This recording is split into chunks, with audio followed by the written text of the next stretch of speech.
Oh! Oh!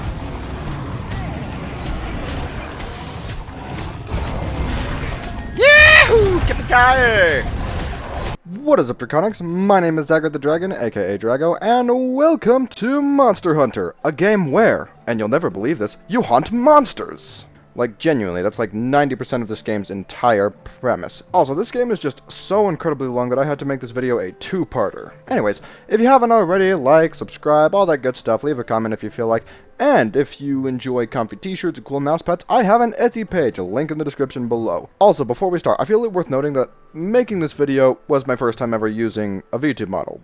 The reason I say that is because it would be over the course of making this video that I would figure out things like lip sync calibration, how to calibrate the hand tracking, although as you can see I can barely figure that out.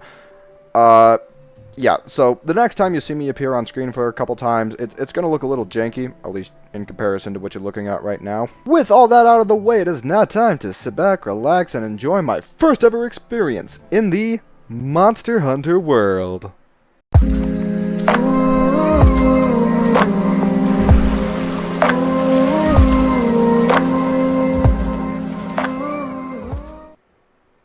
Sisters and brothers of the Fifth Fleet, it's time. I'll keep my farewell brief. Never was much with words. Once you board this ship, there's no turning back. The next ground your feet will touch will be that of the New World. We open on one of the ships within the Fifth Fleet en route to the New World with a bunch of A-rank hunters on board. As these hunters prepare themselves, we then pan over to me, drinking away my sorrows after having gotten a bunch of Pokemon killed, before this chipper young chap decides to introduce himself, prompting me to introduce myself. New World by the horns?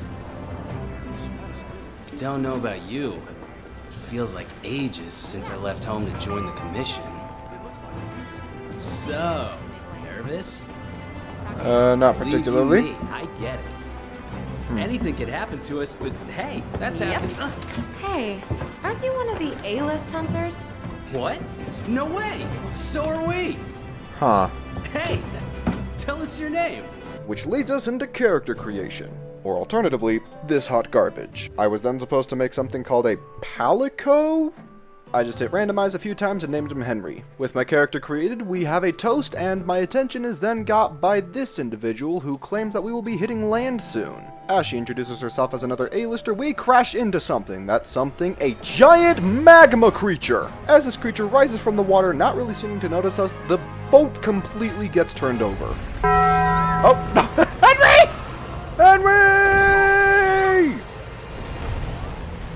We then get knocked off the boat, and I think it's high time I figure out what this thing on my arm does. Oh, it's a grappling hook! Neat! So as this creature moves around, we're just climbing around it, trying not to get bucked off, where finally we get to the top of its head, where I proceed to do some pretty cool parkour. Let's go. Get a good running start, then jump. Yee-hoo!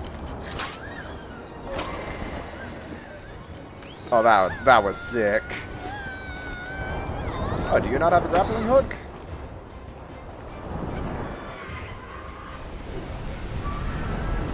Oh, that is awesome.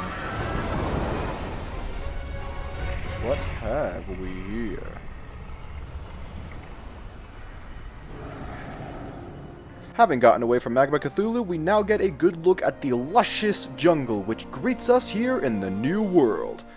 Until the Wyvern decides it doesn't want to be a taxi service anymore and drops us. But rather conveniently, it drops us off right near a camp. We get our hands on a map which allows us to chart the path we need in order to get to the settlement. It is here that we are officially introduced with the Ancient Forest Biome, a place chock full of these dinosaur-looking things. As we mosey along in the direction we're supposed to go, I take the opportunity to pick up whatever loot I can find. Having crossed the expanse, we need to cut through a little bit of jungle where we are jumped by Jagras, and I am forced to learn the art of stealth as I become prey to these creatures instead of the art of combat. But mark my words, for when next we meet Jagras, you will be the prey. As we're about to get close to home base, one of the Jagras comes out and tackles the handler, and because I don't really have any actual weapons, I can't actually do anything about this, so it's a darn good thing this guy shows up. Don't mind me. Alright, buddy. This way, hurry. Okay, let's go. Don't mind if I do. Alright, let's go. I have a weapon. I have a knife. Move! Or is that strictly for resource gathering purposes? Good. What are you waiting for? Hi there! Hello, Rexy.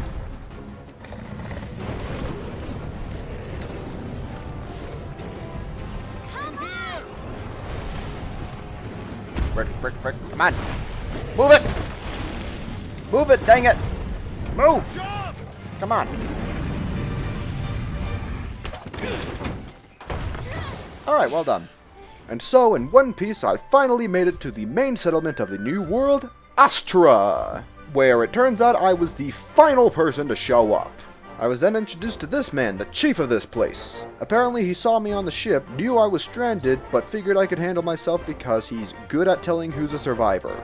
Sir, I know absolutely nothing about this world. What about me looks capable to you? We're then given a grand tour of the place, the first stop being the Forge, a place where I could take the parts of creatures that I've killed and turn them into armor and or weapons. We're then taken to the food court, where I can take the meat of creatures I've killed, as well as herbs I found out in the wild, and turn them into food, which gives me temporary buffs. And of course this is where I find you, Henry. You're always thinking with your stomach, dude. At that, we are then called to a council meeting, where we discuss the whereabouts of the magma creature, which turns out is an elder dragon! Apparently the Monster Hunter world has those. This brings us as to why we've come to the new world to begin with. The goal is to study this creature, not kill it, not hunt it, but to study it, as killing this creature would be very bad for the ecosystem. Elder dragons have been with us since the dawn of time, I am, yes. altering the ecosystem, reshaping the land. Yes, moving I know what an disaster elder dragon ahead. is. Once every decade or so, they flock to this. With the Fifth's help, we will find the missing link. With that, I am then sent to my quarters, where I finally get to choose my mode of weaponry. I decide to take the charge blade out for a spin, but would then spend the next 20 minutes figuring out this flipping input. Eventually I gave up and just rebound the key to tab, and now I can confidently say that the charged sword is a good pick for me because it allows me to swap between light attacks and heavy attacks on a dime. Plus the light attack mode comes with a shield. For some reason I didn't get how to turn the stored energy into usable charges, which would hinder my ability to use this thing effectively for a while, but I could still bonk things with it, and that's all that mattered. Content with my weapon of choice, I would then receive my first mission, which was to hunt down the Jagras, which were being a bother. I then spawned back at the camp, and the person who was now assigned to be my handler found, and promptly made my way into the Jagras territory so that I could kill as many as I could and turn them all into boots.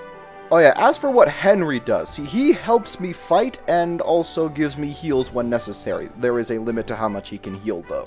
Anyways, the Jagras put up a fight at first, but as soon as we took down 3 of them, the rest of them decided to go and hide, determining that this was not worth the risk. But unfortunately for them, we're called hunters for a reason. It took but a moment for us to track them to their hidey hole, where we proceeded to slaughter all of the rest of them. Hello, gentlemen! Look out! Your health is low. Keep it together, okay?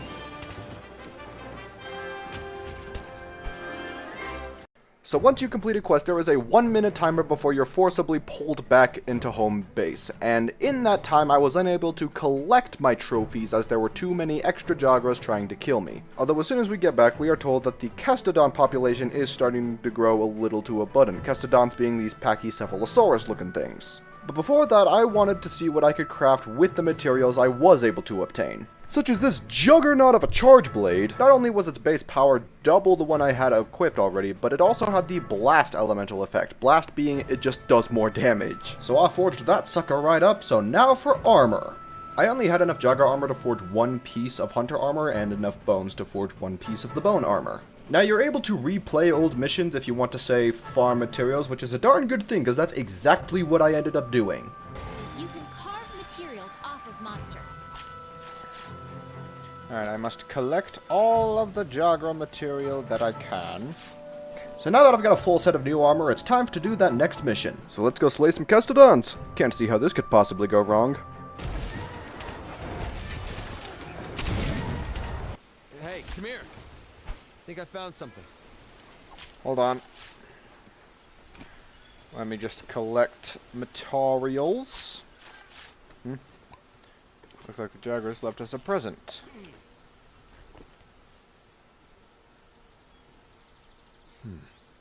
Look at those Kestodon. Something's up here.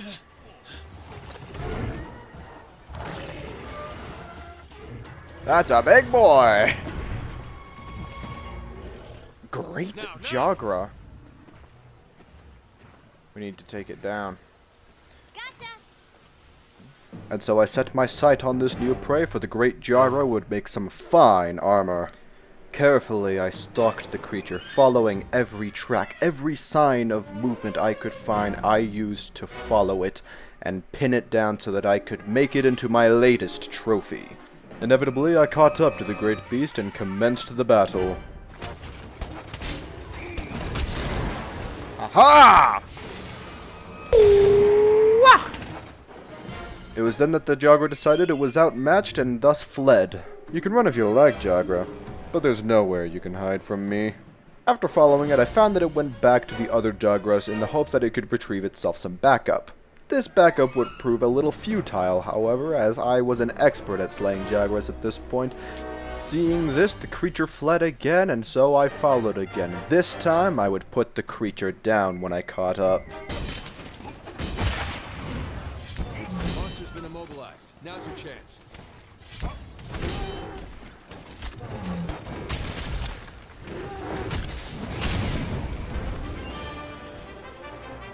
Yeah! I did it! Okay. Let's head back and report to the old man. So I collected my prize and headed out with the team.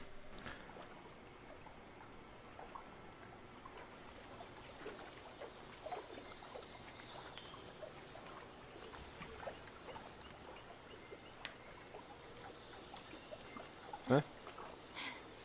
I think we got a lead.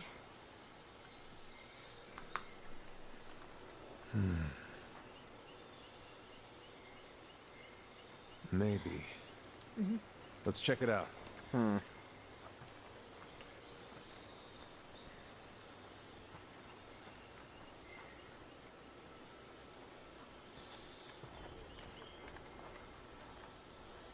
Ooh, what have we here? Hey. Ooh, that's a big boy. I'd like to mount this one onto my wall. Well, you were right. There's our mark.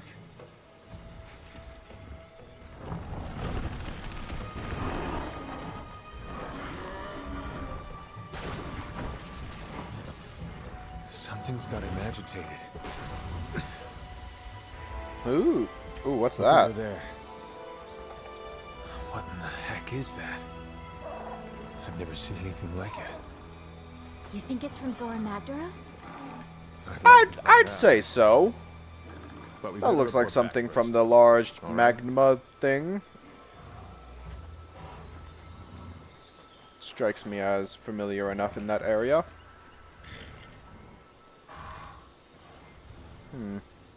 So he reported to the commander, and he decided that the giant dragon turd that the Puke Puke was guarding was worth research, but to do that we would need to get past the Puke Puke, and so I had my next target. But before I could take on a creature of that caliber, I needed some upgrades, so I used the great Jagra skin to craft some more armor, and then promptly took off to hunt the Puke Puke.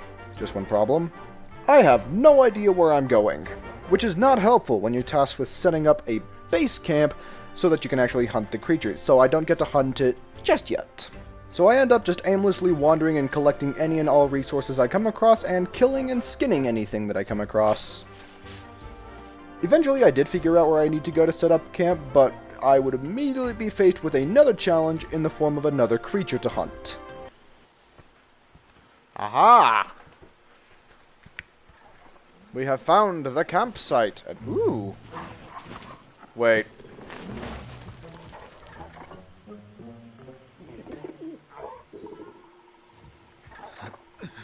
Bird up. That's right, we're hunting the bird up meme.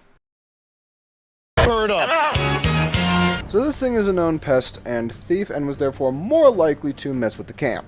So I was to hunt this thing effective immediately, which was real easy because I could just mark it on the map and follow the flies. Also, it only made 100 feet of distance before I caught up to it. And so I deployed the sneak attack.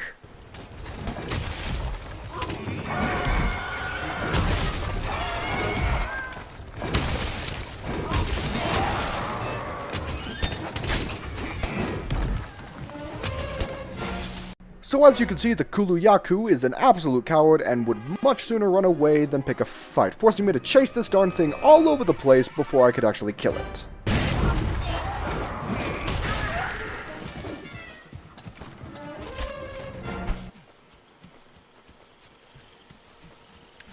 Once I got to its nest, I think this thing finally realized that it's either do or die, and it decided that if it's going down, it might as well go down swinging.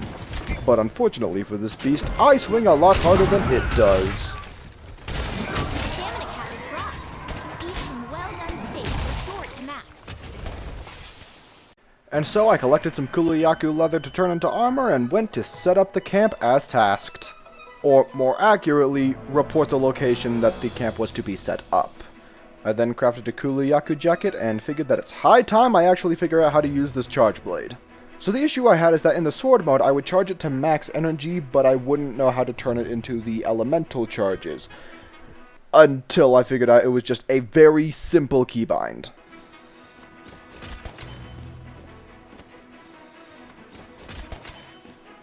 Oh, I see.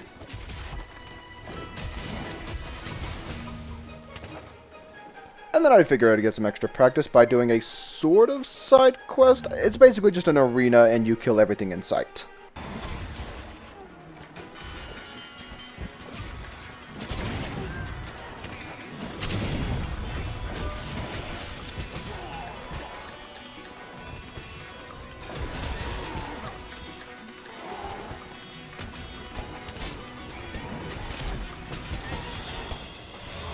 I also got a bunch of Kestodon hide doing this. And with that, I felt I was now ready to take on the Puke, so let the hunt begin.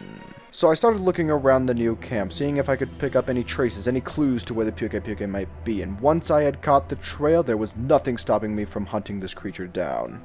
So I followed the trail of feathers and footprints until I met the beast and begun battle. Hi-ya!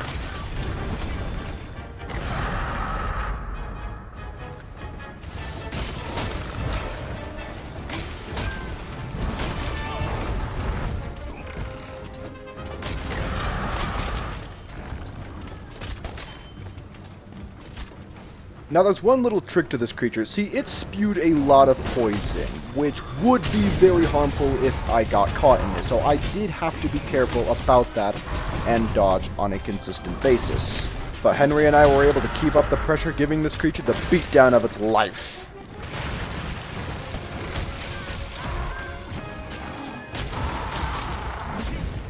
Oh!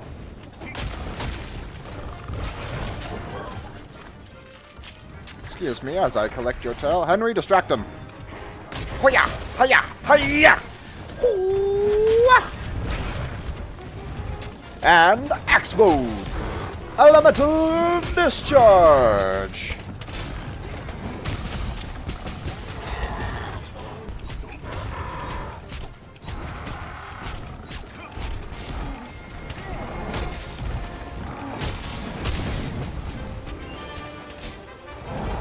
Yeah! You did it!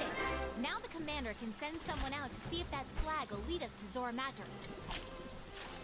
And now, my prize. Upon returning to base, the commander congratulated me for taking down the beast, as it would now allow researchers to study the giant dragon turd unimpeded. I then crafted a Puke skin jacket and decided that it's high time that Henry finally gets some upgrades. I then dispatched to my next assignment, which is to escort these researchers on their way to study another dragon deuce. And so I introduced the next biome, the Wild Spire Waste. As you can see, it is exactly what it sounds like. As for the escort itself, it largely goes incident-free, nothing really attacks us, and I'm able to just keep my eye on them while gathering resources. We do stumble into a roadblock when I am tasked with distracting a Rathian so they may slip past. Yeah, screw distraction, I am going to kill this thing and make it into my latest armor.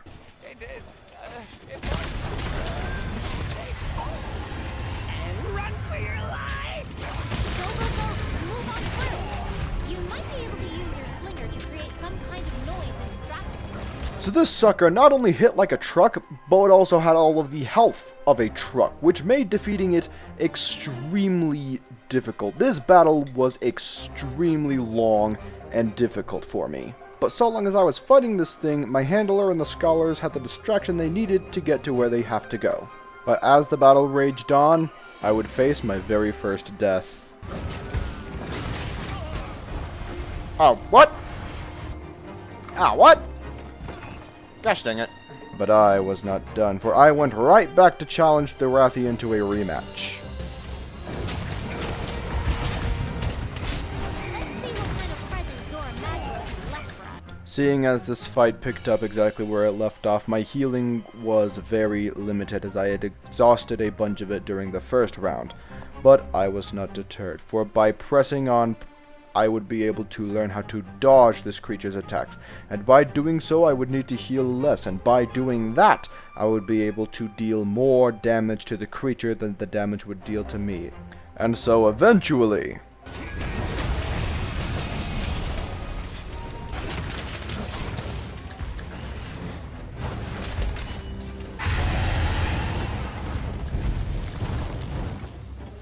Not only did I win round 2, but I also cut off the creature's tail, depriving it of one of its greater weapons, allowing me to dodge more easily. So we begin round 3.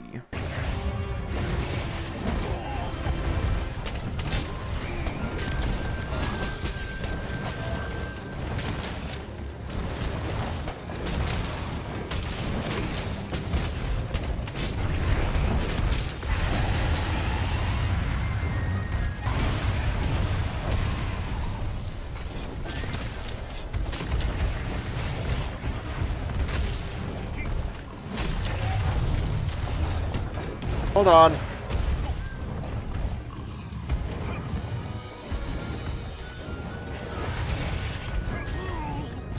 Ow.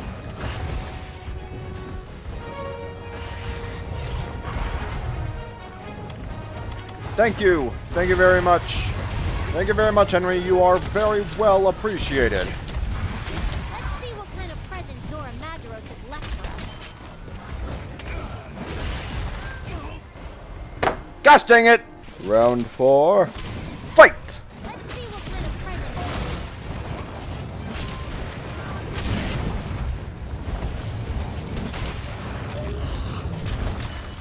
Oh, where are you going, huh? Unable to follow the Rathian due to its ability to fly, I finally decided to go meet up with the Geek Squad. Now these researchers were so thirsty for knowledge that they were practically salivating at the chance to study Zora Magdaros' waste. But before work could get done, this guy decides to show up. Now while dealing with the Baroth, I actually catch the Rathian flying back to a place that I can actually get to. So completely abandoning the mission, I decide to go pursue the Rathian again. So, here's how that went.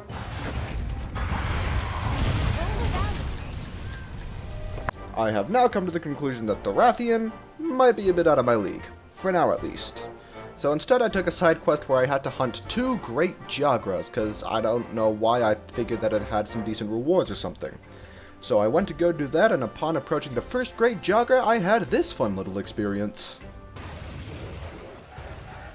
Found him! Whoa! Hi! I then waited for the Murdersaurus Rex to go away for a little bit before proceeding to actually kill the first Great Jagra, which with my upgraded gear was incredibly easy. Hi there!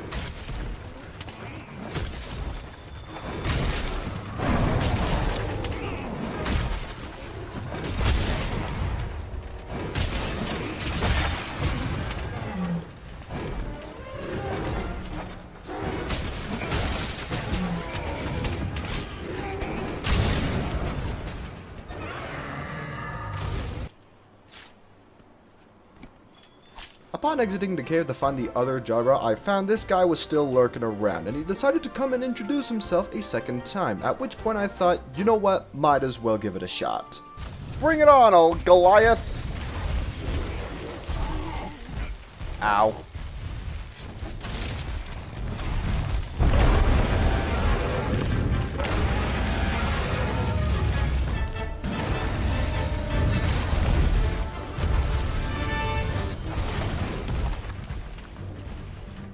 Now the trick with the Anjanith is that while its attacks are not that hard to dodge, it does move around a lot, which makes it kind of difficult in order for me to land my heavy attacks.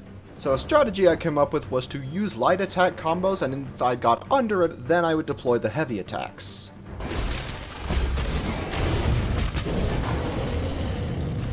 Hey, will you get closer to me so that I can smack? Okay, no, you're gonna run away. That's fine.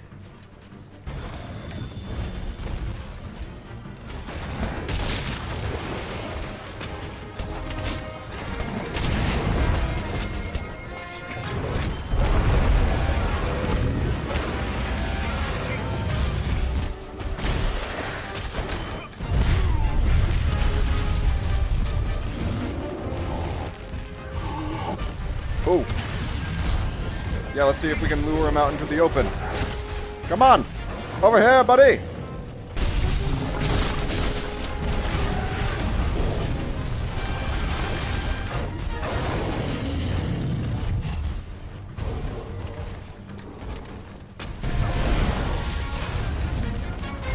Whoa, you are angry now, aren't ya? Angry would be putting it lightly, because as you can see, it breathes fire now. And when you catch fire, you're going to need to roll for your life before you burn to death, and then you're going to need to heal very quickly before the monster decides to finish you off with bludgeoning damage. This made the fight so much more difficult, but nothing I couldn't handle. See anything useful lying around?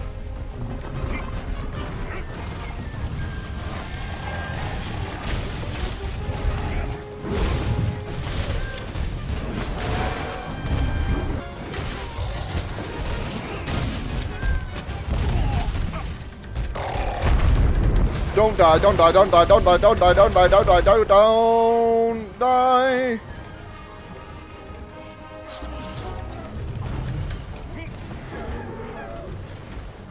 Okay. Now seemingly beaten within an inch of its life, it limped back to what I assumed to be its nest, where I discovered that the Anjanath has something of a rivalry with the Jagras. Oh, hey! Fighting each other? Maybe we can use this to our advantage. Kill two birds with one stone, brothers!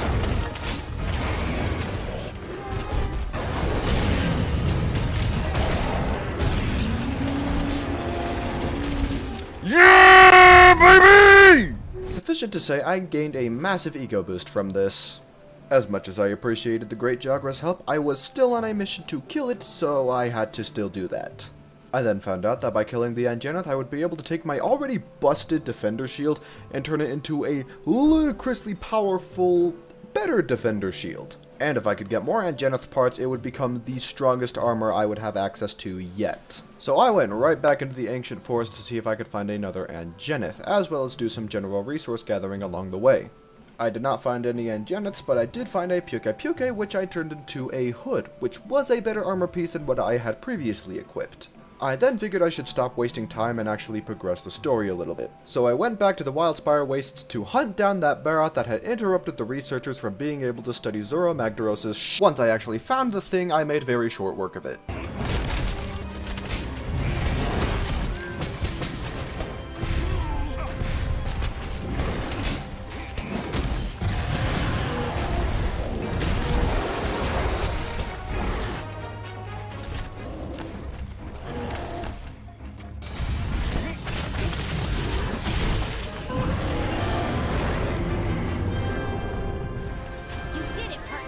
I'd collect my loot and go back to guarding the Geek Squad while they did their thing.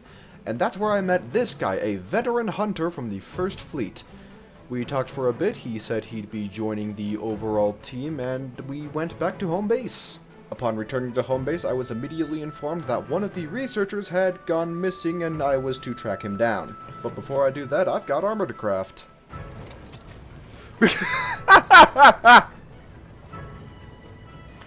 I then got me a nice hearty meal and got right on with the mission.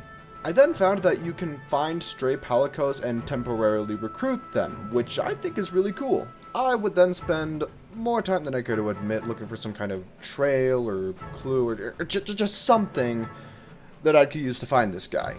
Eventually I did find the nerd's trail, and it was also littered with spikes, which told me one of two things. Either he himself was following this trail of spikes to study them, because he's a nerd, or he was running from something, and that something shot spikes at him. Upon catching up, I concluded that it was the former, as whatever those spikes were inside of a Baroth. God, don't let him find me. Don't let him find me. You alright? Oh, I saw it. I am concerned. No, the Juratotus, that didn't kill the Baroth. It was,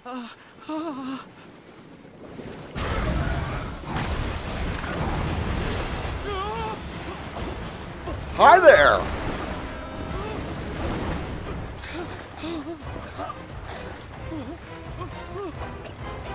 Meet the Juratotus, a monster for which I may or may not have been grossly overgeared for.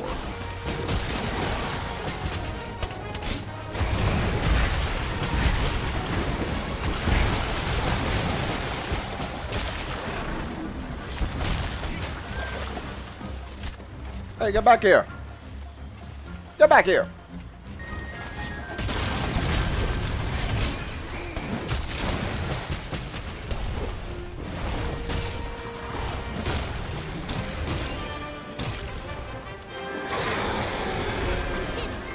But I can't shake this feeling that there's something really bad about those thorns. Oh, you think? I then return to base with the Scholar, where the commander drops this bombshell. So I have a proposition for all of you. I say we try and capture Zora once it gets there. Sure, let's capture Zora Magdaros. It's not like he's an elder dragon, one of the most powerful and ancient beings in the entire world. Are you insane? And unfortunately, by being a hunter, I am contractually bound to put up with whatever bullcrap my leader comes up with. So I make some armor in preparation for my next assignment, which is handed to me by the chief botanist, aka the nerd I saved. He wants me to test out an invention of his while I'm out going to hunt something called a Tobikadachi. So I go out into the forest to find out that he just pretty much handed me a ghillie suit. But while hunting down the Tobikadachi, I pick up the scent of something much grander. That's right, there's another Anjanith about, and as soon as I discovered this, I became laser focused on hunting down this creature so that I could turn it into my newest pair of boots. And furthermore, with my new gear in tow, taking down this beast would be much easier than the last one.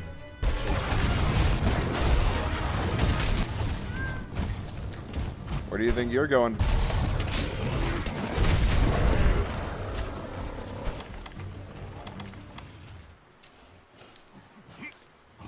You don't see me. I'm invisible.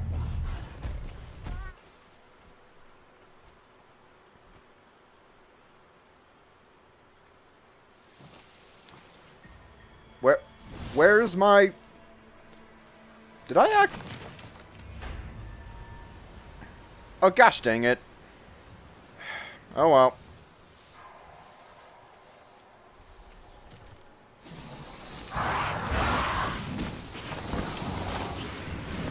So this is the Tobikadachi, the thing that I was assigned to kill, and the thing that I immediately ignored in favor of seeing if the Anjanith had respawned anywhere, and luckily it did respawn.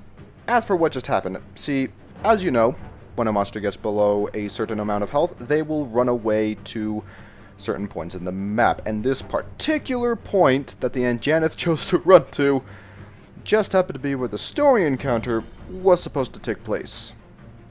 Anyways, I eventually caught up to it and finished it off. Will die! Die! Die!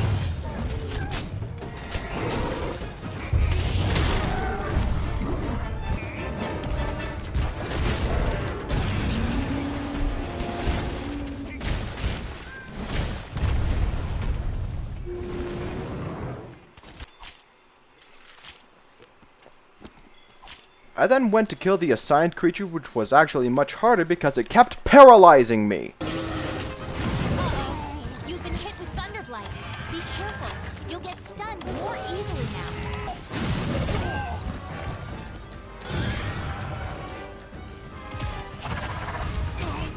Eventually I did wise up to its fighting style and then avoid its attacks, which allowed me the leverage to put this thing in the ground.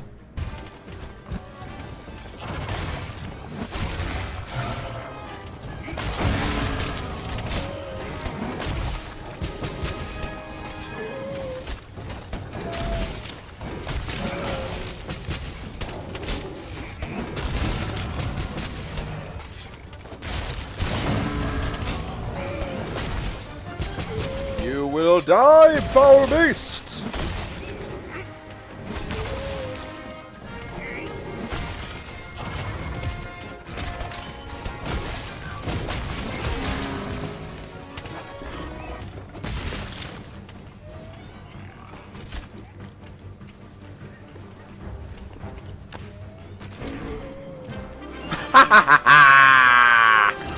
I killed it with a piercing butt. Oh, that's hilarious. Chief botanist. I reported to the botanist, and he seemed quite satisfied with the result of his ghillie suit. I then turned the Angenith I had killed into vambraces, as it just occurred to me that I turned the last Angenith into boots already. I was then given my next assignment, which was to take down the terrifying Angenith. Don't get me wrong, I'm not complaining, I just think it's funny, if I'm being honest, because I've already killed 2 of these things, and they're building it up to be this big, terrifying challenge, even though, yeah. Although on the bright side, because it's an actual quest, the quest rewards will just be more Angenith parts, meaning I should be able to go out and actually get the rest of the materials I need for the rest of the Angenith armor set. Because I already killed 2 of these things, I'm just going to cut to the finishing blow.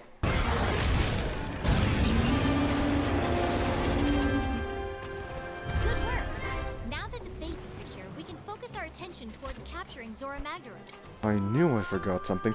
Okay, so the reason I was supposed to kill the Angenith is because we were worried that it would attack base while we were out killing Zora Magdaros.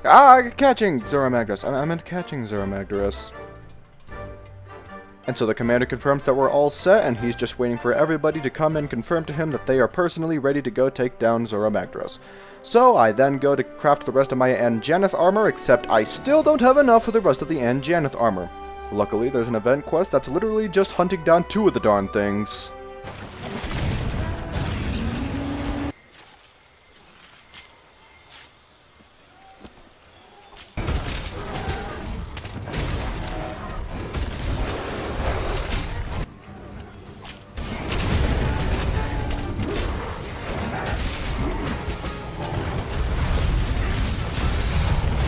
Sorry, Jagros. Collateral damage. If you wanted to leave here with your life, you should have just let me handle it. Okay, this time I had all the materials for the rest of the Angenith set, with enough materials left over to give Henry a full Angenith set. And so, because it was mandatory, I now set off to go capture the Elder Dragon. I would like to go on record and say that I still think this is a terrible idea, and this would never in a million years work. This is gonna work. Chief, Commander. So, We'll get it ready by morning, I promise. I'll hold you to it. When the time comes, you know what to do. Uh-huh. Yeah. The operation will commence at daybreak. Sounds like we got our work cut out for us, eh, old man?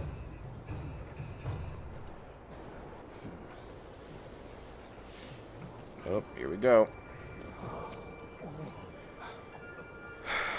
Let the disaster commence.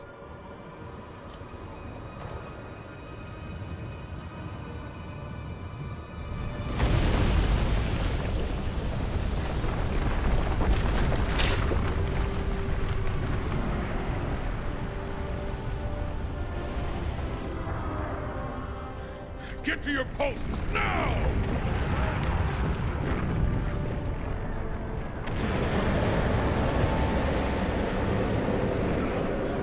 And so the hour of truth had arrived. The first step to take down Zora Magdaros was to weaken it, and that meant shooting cannonballs at it relentlessly to seemingly no effect. Eventually, I would be stationed on the ballista, where I was to tie down the beast to seemingly no effect. Magdaros would then bust through the wooden wall as though it were a sand castle. At that point, we would change tactics and hop onto Magdaros' back in order to strike his weak points, but we did this to seemingly, guess what? Some amount of effect, actually. He seemed to find this very painful. Also, there was a bunch of ore that dropped pretty good loot around this place, so I guess there was some point to doing this. Anyways, we destroyed these magma core things, and I think Zora had enough of our bullcrap because he called for reinforcements. So here's the thing about that. Zora's not the only one who can call reinforcements.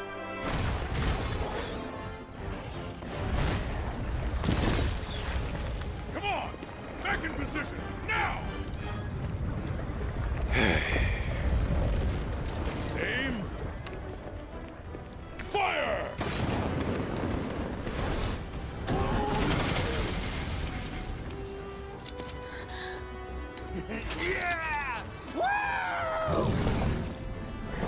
Yep.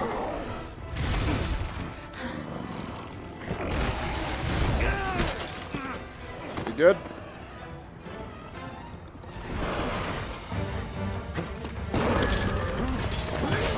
It's the dude, hey!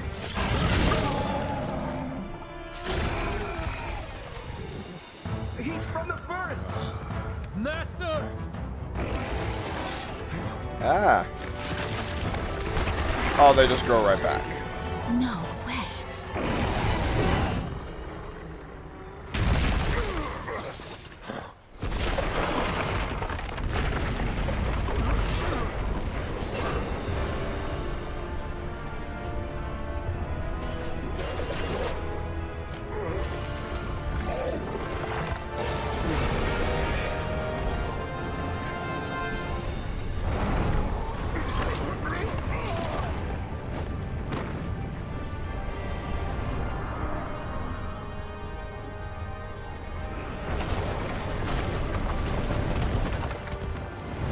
Yeah, what did you guys think that was gonna do?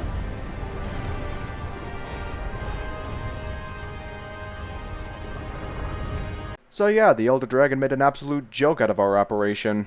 However, I think we have a chance to salvage the situation if we can pick up its trail on the other side.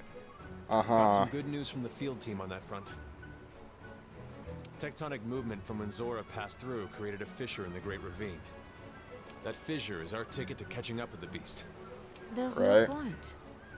We exhausted our supplies during the last operation.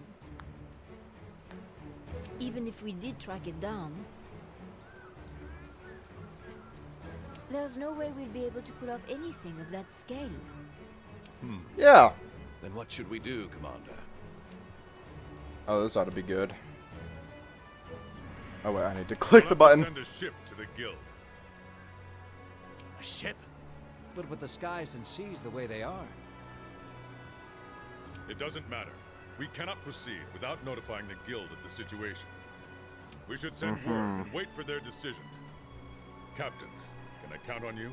Alright, so now we have a new place to explore. But first things first, see, between streams I was scrolling through YouTube Shorts, as one does, when I stumbled upon a video that was what your Monster Hunter World weapon says about you.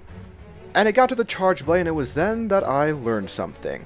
Which leads me to ask, why did nobody tell me that you could charge the shield?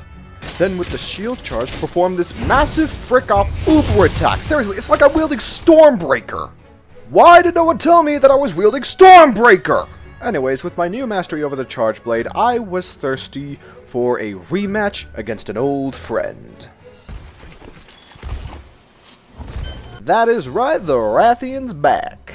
Anyways, I figured this would be a good place to explain how the shield charging actually works. So when you charge the shield, it will stay charged for a few minutes, and during this time you are able to perform some special combos, in addition to the shield itself being able to block more damage. Now, one of these combos is the aforementioned Uber attack, and there's actually a few ways you can perform this move. Now, I won't get into how to perform any particular combo, because the Charge Blade has, if memory serves, like 60-something combo moves that you can perform. Anyways, with the shield charged, you can also do extra damage whenever you perform a shield bash, and furthermore, you can charge the actual sword so that the sword and shield mode is able to do viable damage. And with that explanation out of the way, I feel it worth noting that when cutting down the Rathian fight in order to bring up the points that actually fit what I'm telling you, I would end up defeating the Rathian. I then found out that I could create a Rathian Charge Blade, and while technically yeah, it had lower base attack, it also had the Poison Elemental effect, which I think would be really good. So I figured I would go out, ran some Rathian parts, and I could make the Charge Blade easy peasy. I spent the next hour doing this.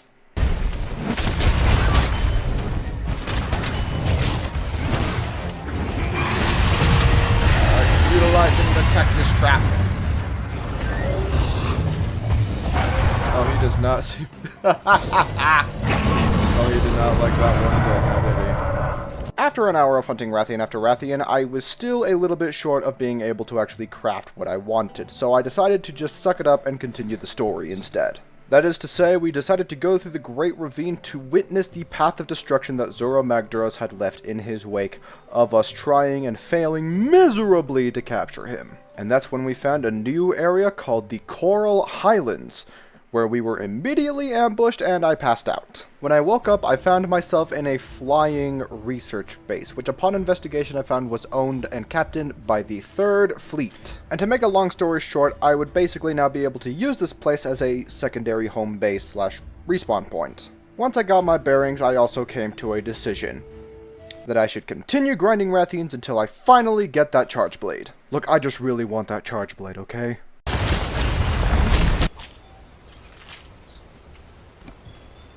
So another hour later, I had not only the charge blade, but also most of the Rathian armor. I didn't care enough to also get the pants. So with my new armor, I took on the assignment of going into the Coral Highlands to secure a new campsite. Also, can I just say, I flippin' love this area. This might be my favorite area. Granted, I'm kind of biased towards corally areas. I like the ocean. Anyways, just the vibe, the overall, the vibrance, all of it is just awesome. What can I say? I like what I like. Anyways, not long after my arrival, I find the footprints of a new creature, and without anything really better to do, I decide to make this thing my latest prey, and promptly start hunting. And after a while of stalking whatever sign of this thing I could find, I came face to face with the Tizikti Yaku. And well, yes, technically the goal was just to sight this thing and not kill it. This is Monster Hunter, where you hunt monsters. Can you blame me for the action I took?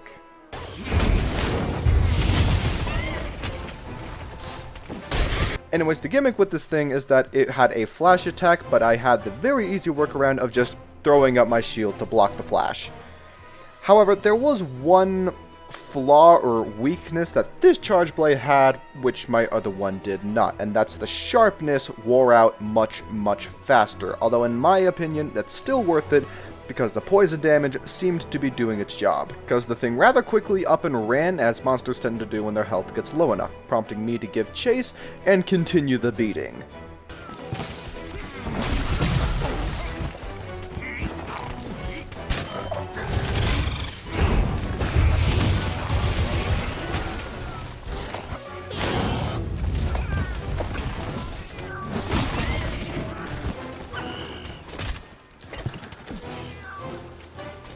Significantly hurt, the creature limped back to its nest to see if it could sleep off its injuries, as if I were gonna give it that chance.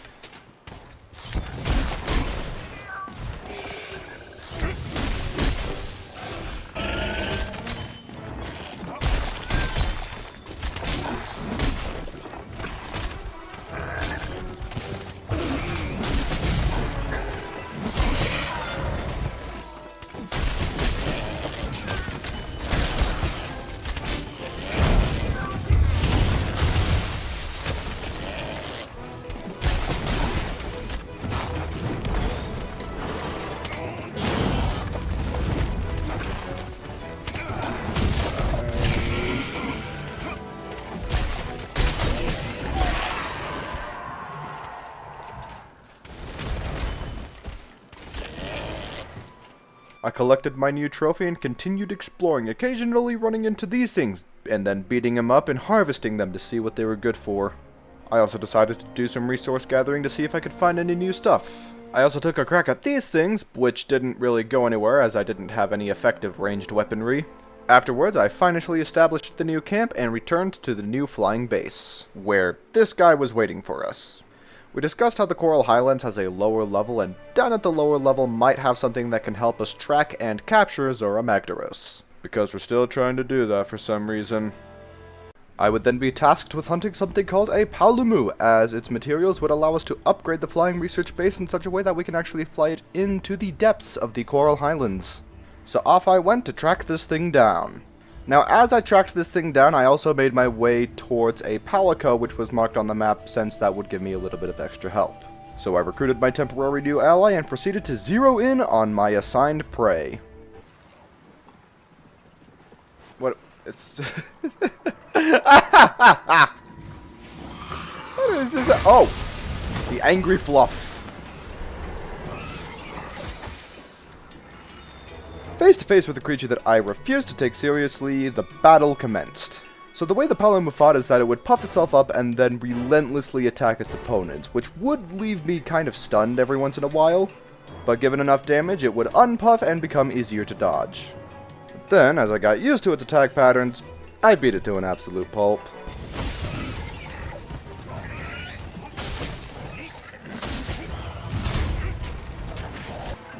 Ooh, are we about to see a turf war? Ow.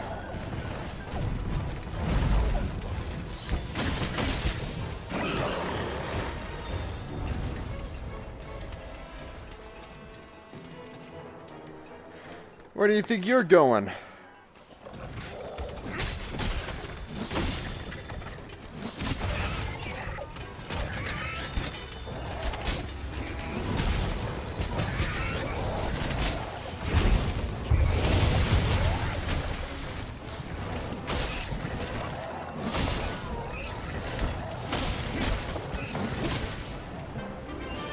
Yay! We did it!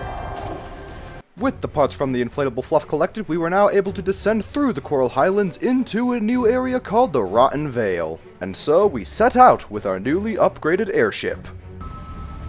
What's happening?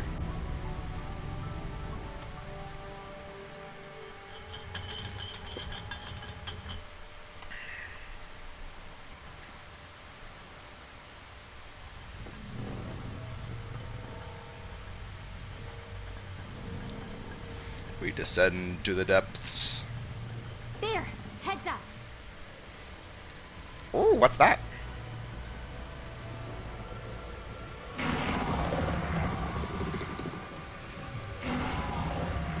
This'll definitely complicate My setting latest up camp. prey has been located. Excellent. I know. What are you doing? Catch!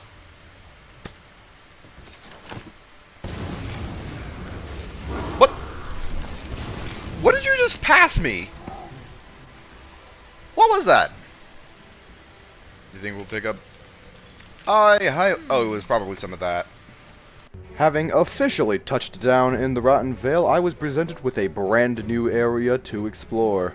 So after aimlessly wandering for a bit, I picked up the trail of a brand new monster, and given that my task was to just kind of explore the area, I figured why the heck not?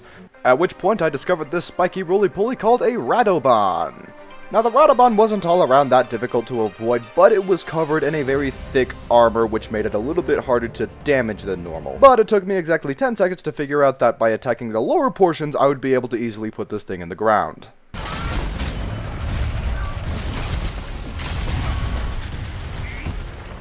Hey, where are you going?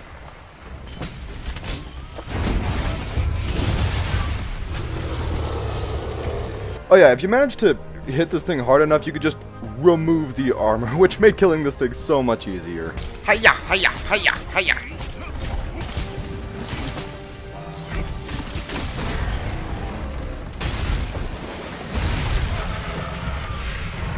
Oh shoot, I got its tail.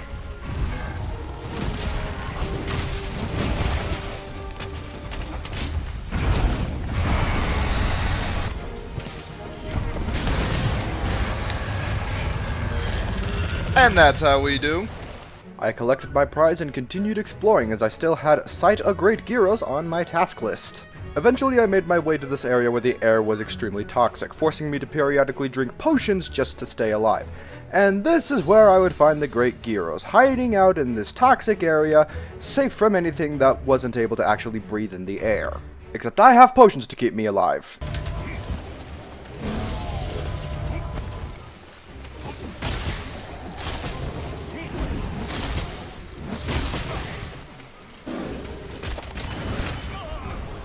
Oh, whoops. So yeah, in addition to the toxic air, it just had the ability to cut my health in half, which allowed it to kick my tail. But since I technically completed the mission, I decided to head back, and on the way back we met this lady, who has been down here researching the Rotten Vale for years, and is also the one who saved our butts when we got ambushed the first time coming to the Coral Highlands. We then part ways with her and head back to the Third Fleet. And when I reported that I didn't find anything on Zora Magdaros, the 3rd Fleet's chief basically just said, "Alright, then go deeper!" So we set sail in order to do just that. Hey, I think I found something. Oh, did you now? Let's set her down. Or not. Ow. What's going on here? Explain yourselves. As I thought. What do you mean, as you thought? Would you care to elaborate on that?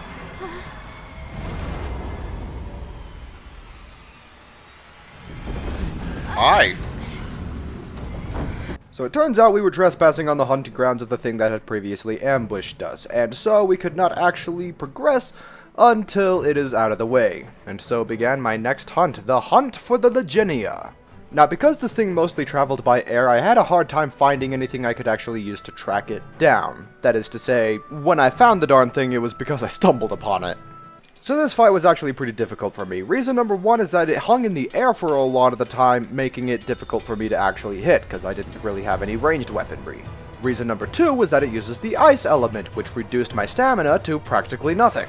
Basically, this was just a really long, difficult fight for me, but for the sake of time, I'm still just going to reduce it to a highlights reel.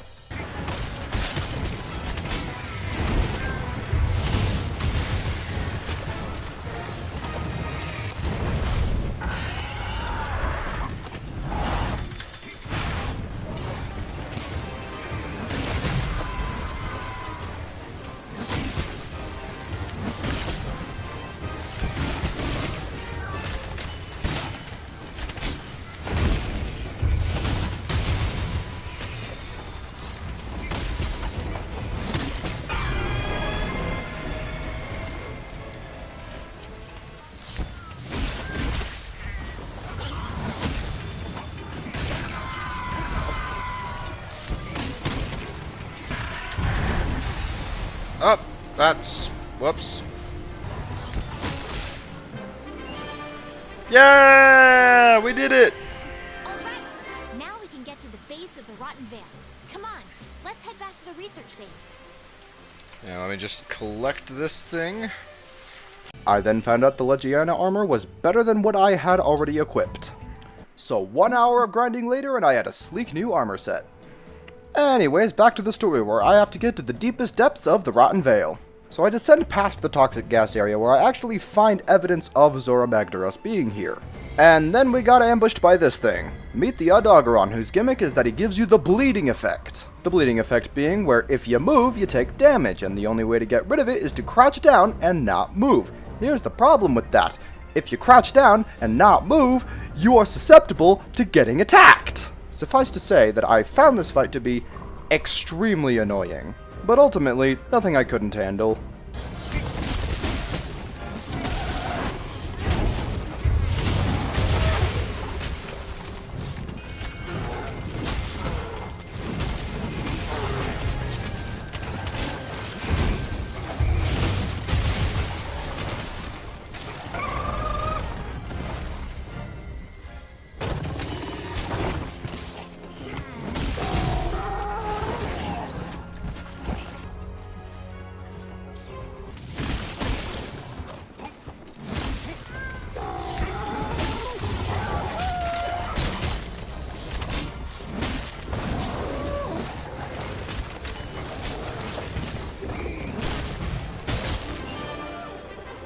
Yay! I'm waiting for you back at camp. We then meet up with the lady again where she proceeds to explain that the Coral Highlands / Rotten Vale is the final resting place of Elder Dragons. This is where they come to lay down and have their eternal slumber. It is the bodies of these Elder Dragons that are able to sustain these gigantic coral. Which then begs the question, where the flip did Magdaros go? I mean, he was here, but then he apparently took off, and you would think there was only so many places that something that big could hide. I then returned to Astera, where the commander pretty much concurred with what I just said. He then suggests that we seek out some people called the Wyverians, as they typically know the whereabouts of Elder Dragons better than we do. Who are the Wyverians, you ask? Well, your guess is as good as mine. Oh, it's those guys! So I guess that means First Wyverian is just a specific tribe of these little dudes. So I got right to tracking one of them down, which took longer than I care to admit. Eventually the Handler and I individually come to the end of this trail where we are ambushed by a Rathalos. We proceed to run for the Handler's life, and after this little slip and slide, we end up running into one of the first Wyverians that we were looking for. He says he'll only tell us where Magdaros is after we defeat 2 specific creatures, one of them being the very Rathalos that we were just ambushed by. Alright, I can do that. I mean, the Rathalos is just a reskinned Rathian, right? And I've defeated plenty of Rathians, so how hard could this be? Ow.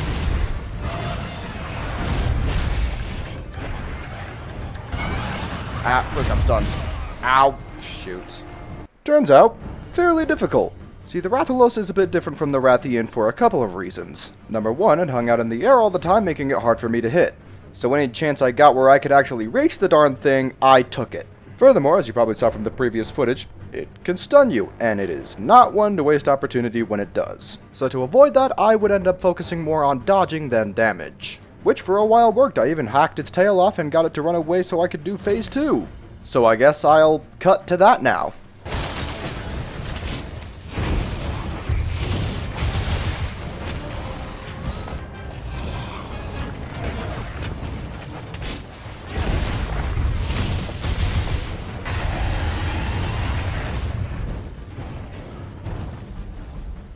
With the beast wounded, I tracked it back to its nest for the final stretch. So, here's how that went.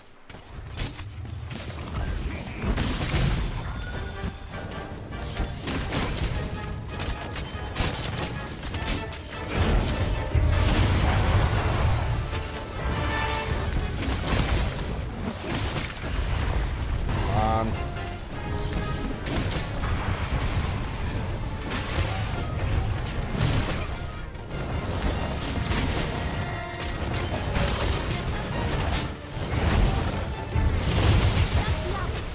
I'll get the quest ready for you. Just say the word, Dragon. With the Rathalos defeated, I decided to forge some better armor than what I already had. But I've decided that I am not going to grind for a full armor set, like, ever again. That takes way too much of my time. Anyways, with the Rathalos defeated, I returned to the Wastes in order to hunt down the second creature specified by the Wyverian. And a creature whose name would undoubtedly reflect my experience fighting it. The Diablos. Jokes aside, this really was the most difficult fight for me thus far, because the Diablos hits like a flipping truck, to the point that I had to learn to actually use my shield just to survive. So the strategy that would end up working best for me against this thing is to pretty much just hold my shield, wait for it to attack it back, and then throw up my shield again. And it would always be whenever I broke this pattern that I would end up dying. Incidentally, it was also while fighting this thing that I would finally learn the value of cooking and that health boost that it gives you. Okay, montage time. Hi there. I should also probably...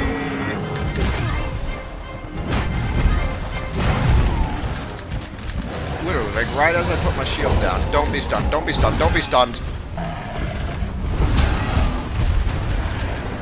Oh yeah, no, that's a difference. That shield is definitely a difference.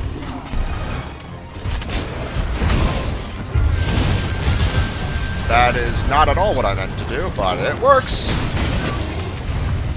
Frick nuggets. Oh! Oh!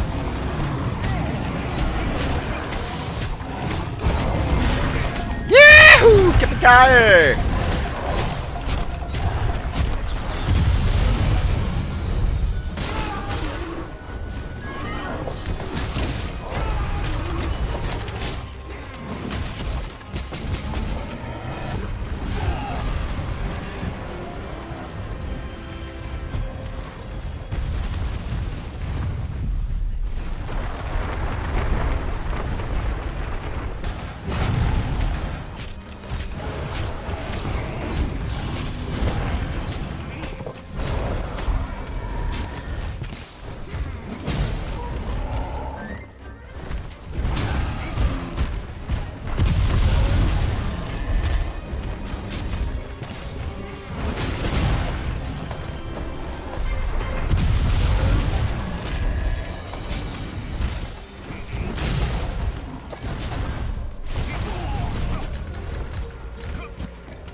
With the Diablos defeated, the Wyverian then tells us not only the location of Zora Magdaros, but also tells us the fact that should Zora Magdaros die of old age in anywhere that is not the Coral Highlands, the energy released from his body will kill pretty much everything on this entire island.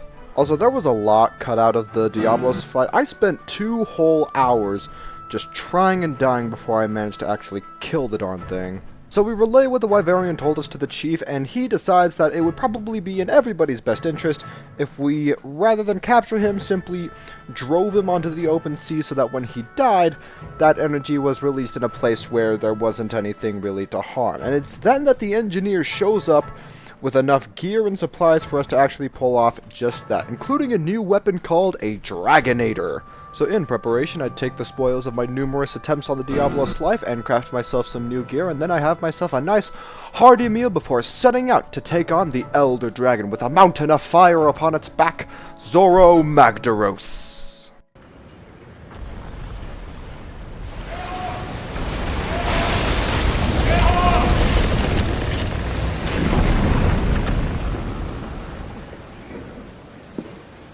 All right. Let's go over the operation. The subterranean channel Zora Magdaros is using continue deep underground. We'll have one shot to divert it here when it surfaces.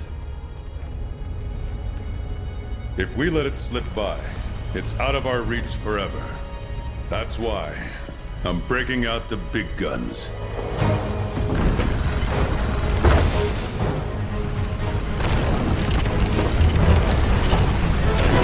I wasn't particularly on board with the whole Capture Zora Magdaros thing, but now I see that it is key to our survival and the survival of everything else.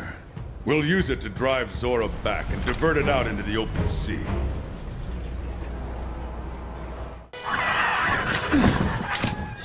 It's coming. Move out! Use everything at your disposal. I want eyes everywhere. Fight hard and stay smart. Hunters, we need to weaken Zora Magdaros enough to capture it. Once you're on its back, give all you've got! And just like that, the operation had begun. And, much like our attempt to capture Zora Magdaros, the goal was to destroy some magma cores, as those were the Elder Dragon's weak points, and I also got some resource gathering out of the way while I was at it. I could also shoot down these stalactites to significantly quicken the process of wearing the big guy down. Once I had broken enough of these magma cores, I was moved to cannon duty to further wear down the oversized Bowser until he got close enough that we could use the Dragonator. So I fired away until such a moment presented itself, and when it did... Zora Magdaros still isn't weak enough. Now! Hold nothing back! Commander, this is it! The chance we've been waiting for! All right! This is the last phase! Where's my Dragonator? Ready when you are. Good. Fire!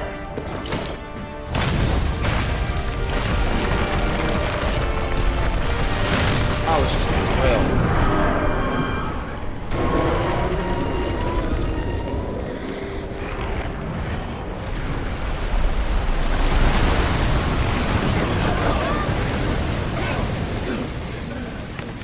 It's gotta be some pretty hot water. And so the Elder Dragon swam out to open sea where he could die peacefully without the expense of innumerable lives, thus bringing an end to the Zora Magdaros arc. With the departure of Zora Magdaros, things have calmed down here in the New World, but a new saga begins as a Puke has found itself in the Wildspire Wastes. A very stark contrast to the luscious jungle they usually live in, a concerningly stark contrast, might I add. So I grabbed some food for the road and set out to get to the bottom of this concerning conundrum. I started by collecting an extra Palico friend to help with this particular hunt. That's a new outfit. I haven't seen that before. While I was hunting down the Puke, I found the tracks of what we think might be a Rathian. From there, it actually took me a while to pick up on a Puke's trail, so long in fact that I accidentally ran into the creature before I could pick up enough of what I need to actually track it down. However, something was off with this fight, save for the actual environmental factor. See, this Puke was a lot tougher than the ones I had fought previously. Furthermore, it had also kind of been like a month and a half-ish since the last time I had fought a Puke by this point, so my recognition of his moves were also rusty. This Puke is great. Amazing. Ow. Now, was that really necessary?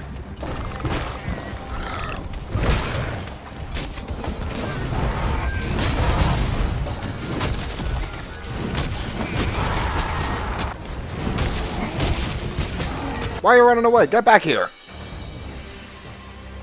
I command you!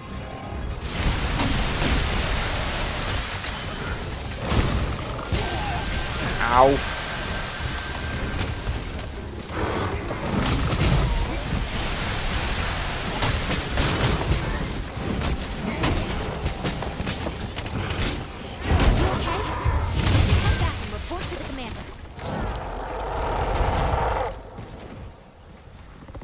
Yeah. Since we resolved the mystery surrounding Zora Magdaros, I've received some alarming news. Oh? The field team reports that they're observing a shift in monster behavior, namely invading other territories. On top of this disturbing information is the sudden appearance of older and more powerful monsters. Uh-huh. Much more powerful than the types of monsters we're used to seeing around here. And I believe the 5th has more information they'd like to add. Yes, sir. Right. The other day, we discovered a strange trail in the Wildspire Waste. My opinion is that it belongs to a Rathian, but I'm not 100% sure. The size and other distinctive traits are there, but something is off. Monsters are growing more powerful. And now, we might even have a new species on our hands. I highly doubt this is a coincidence. Yeah. Maybe you shouldn't have messed with the Elder Dragons. So, what do you suggest we do, Commander? Our jobs. First, those dangerous monsters need to be taken care of. I'll be sending our best teams to each area. Second, we need to pick up where the 5th left off and gather more evidence on that new monster.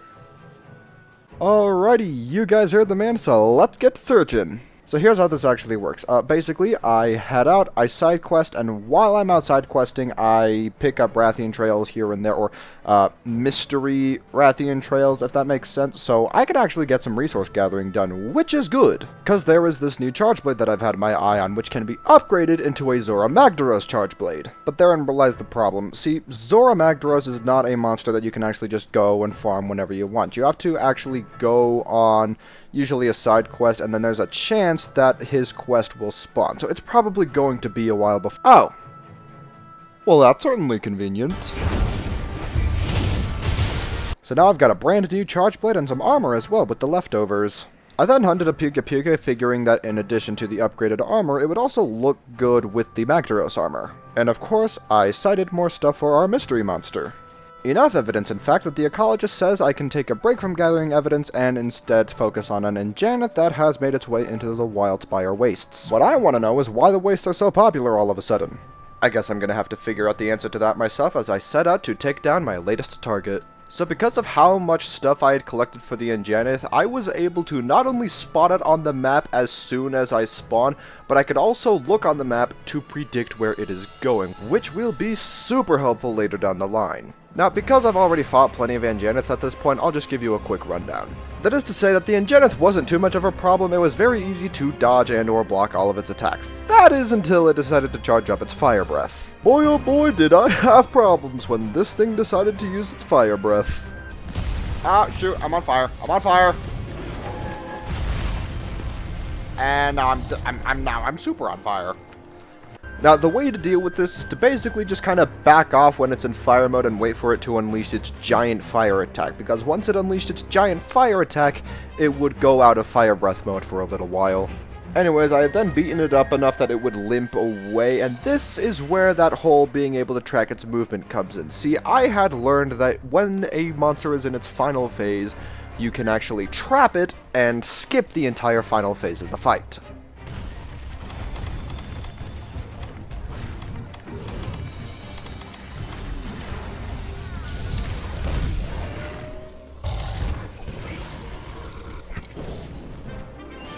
Holy freak, that actually worked! They're nice and asleep. There we go. Now, because this thing is still alive, I couldn't just carve it for parts like I would if I were to kill it. So to make up for this, the game gives you more quest rewards as a result. Don't ask where those Angenith parts come from. You don't want the answer to that question. With the Angenith taken care of, the ecologist said that he could always use more research on that mystery monster, so, you know, might as well go out and do that. But first, I wanted to get me a high-rank bone helm, because not only was it a greater armor stat than what I had already equipped, but it also gave the health boost benefit. With the health boost benefit being A, the reason I still have a low-rank Rathian helmet still equipped, and B, more valuable than actual flat armor stats, at least according to my Twitch chat anyways. So I figured if I can seek out armor pieces that have both the health boost benefit and a greater armor stat, then those should be what I seek out. Right? Though as for what I could craft at that moment, I decided to make myself some new pants. And from there I headed out and managed to collect all the rest of the evidence needed to track down our new monster friend. And with the evidence collected, the ecologist determined that we would find our new target within the Coral Highlands. And so I set out to see once and for all what all this fuss was actually about.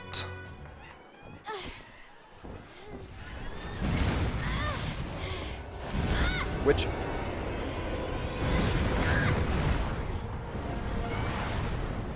A Rathian? No, wait!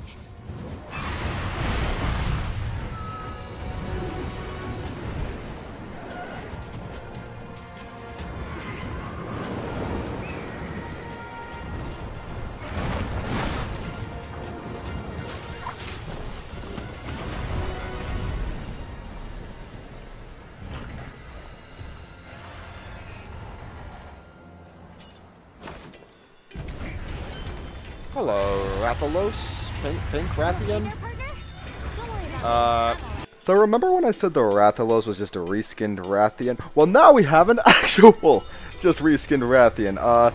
And being just a reskinned Rathian, it wasn't too hard, or it wasn't anything I couldn't handle. Yeah, it hit a little bit harder, but otherwise, I could take it. Plus, as it turns out, I was not the only one with Fight Pink Rathian on their to-do list. Sorry for showing up on your turf. Wait, hold up. Are these two just chilling? Were you guys just hanging out while I was gone?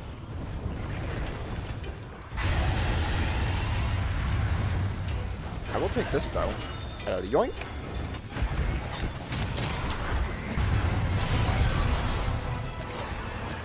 I inevitably got the Rathian to run away, only for it to run into the other monster again. And this time I just kind of sat back and let them duke it out.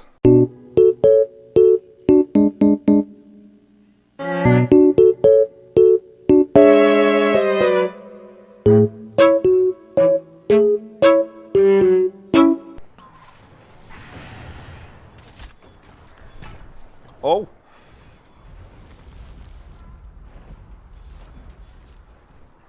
And the Leginia is the ultimate victor.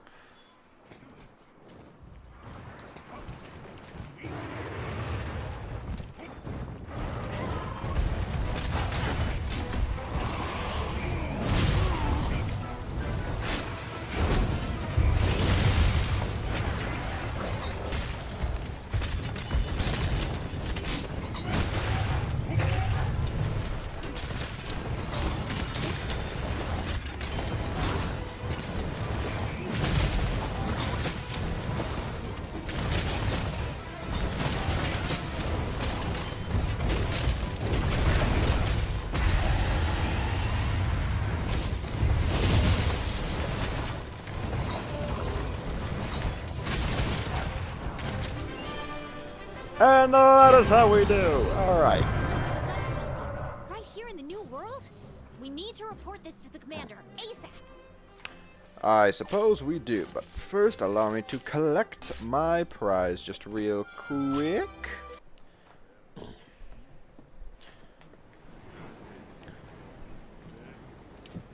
Never thought we'd find her in the Coral Highlands. It takes a small combination of miracles for a subspecies to emerge. At least that's what the scholars said. All the same, she's in remarkable condition. Is she? I mean, I You thought must have I'd grown just be... somewhere rich in nutrients. I might know where that is. Admiral! At last, he returns. I've been enjoying watching your exploits. Fine work. Don't I tell me must these say. guys are brothers. Well done. Would it have killed you to help instead of just watching? What for? You seem to have it covered. Here, I brought you some souvenirs. Oh. What are those?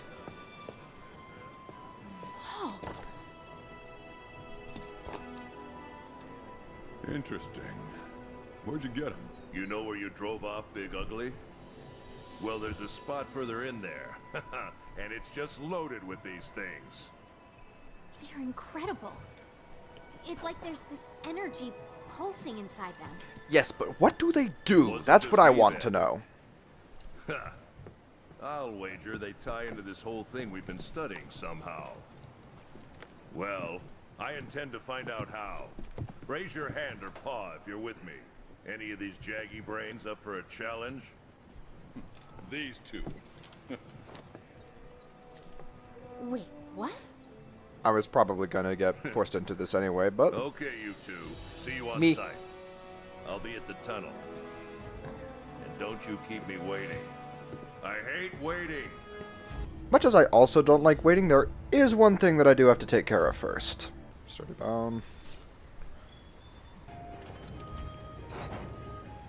Alright, let's go. And so we headed into a new place called the Everstream, which after being opened up by Zora Magdaros has allowed monsters to access these crystals, chock full of energy, thus empowering them. Or more accurately, the Everstream is the gateway to the actual biome / area where these powerful monsters are coming from. I'll just play the clip. Amazing, right? Yeah. I'd say so. Elder's Recess.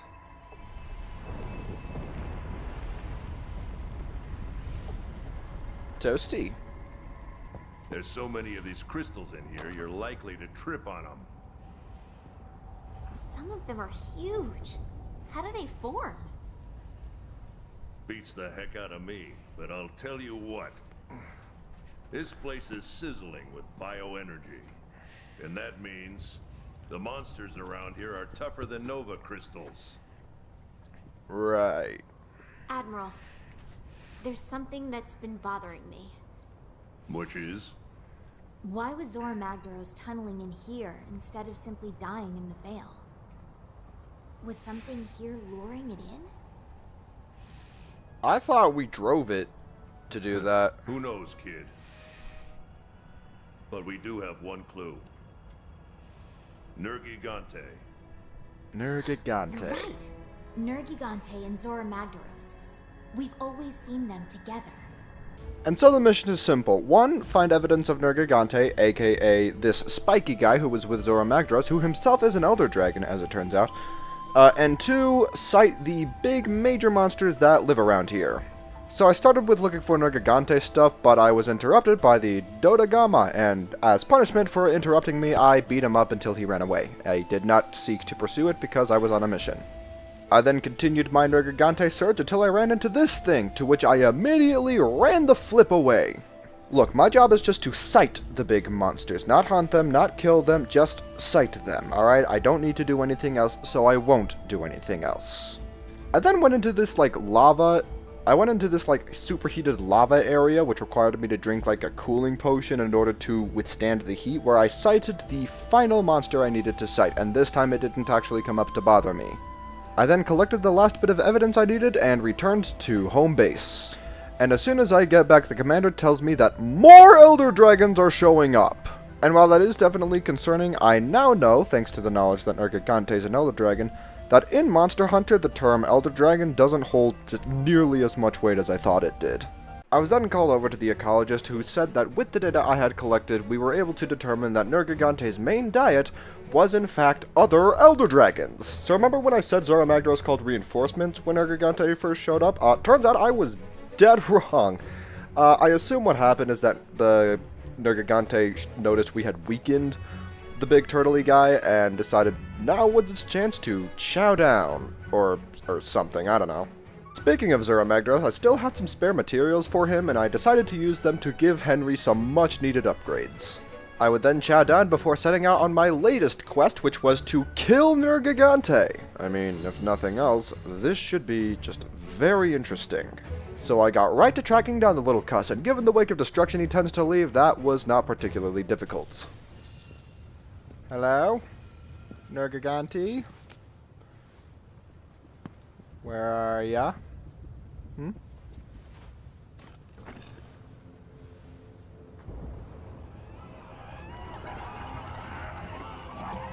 Hi there.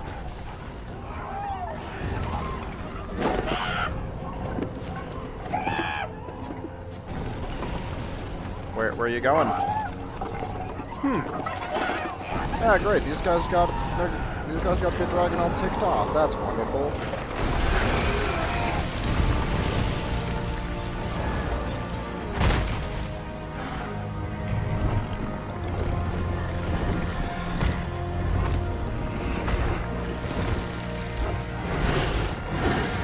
Hi there. Run! Smash! Full power! So because we had driven off Zora Magdaros, which we now know to be like the one thing Nergigante would have had to eat around here, he was now very hungry and very angry, and as such he showed me absolutely no mercy. Why did... Needless to say that some additional prep work might have been in order. But, first things first.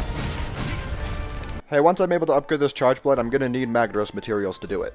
As for upgrades I can get right now, see, I was going for these Vambraces, as they would give me the health boost, as you can see, which stacks with the health boost that my bone helmet gives me. So I took a side quest, crafted the thing, and took another crack at trying to kill this Nergigante guy. Now the main problem I was having was that even when I went on the defensive and threw out my shield all the time, this spiky little fish turd did absolute massive damage. And so cue the next couple hours of just me getting my tail handed to me, again, and again. With my spirits effectively broken, I would end up caving, take a suggestion from my chat, and fire an SOS flare in the hopes that someone, just someone, could help me out. And suffice to say, the person who would end up answering the call is a force to be reckoned with, to say the least. That is to say, as I found out, if someone shows up with an anonymous name, who communicates only in emojis, you'd best prepare for that monster to go down quick.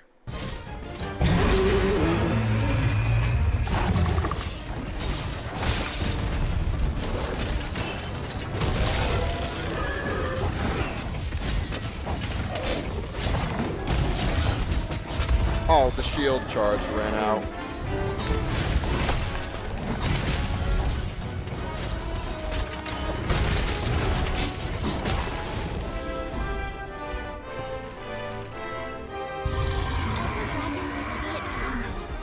Let's go see the Admiral back at camp. Nergigante was still in its first phase, by the way, so thank you, mysterious and monstrously overpowered stranger. You are the real MVP. With Nergigante out of the picture, it was expected that the other Elder Dragons would return to their usual behavior.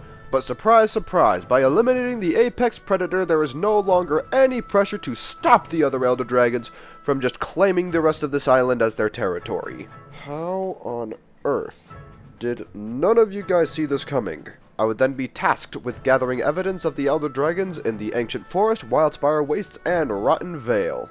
But before I set out, the Admiral declares that he has better places to be and promptly dips. I then set out to hunt and kill yet another Rathian so that I could craft myself the health charm before starting this new line of quests. I would then upgrade my bone helmet to be on par with the rest of my armor before heading out to the Wildspire Wastes to begin my investigation. Searching high and low throughout this entire wasteland, it would not be very long before I gathered all the evidence I needed for the Waste's Elder Dragon. But before I left, I figured I'd try my hand at taking down this little beastie. Though evidently I was not the only one to have that thought. What in the name? What is that?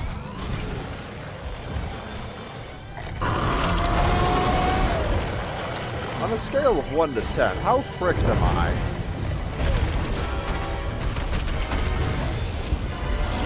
Ooh! That bombs are a good counter.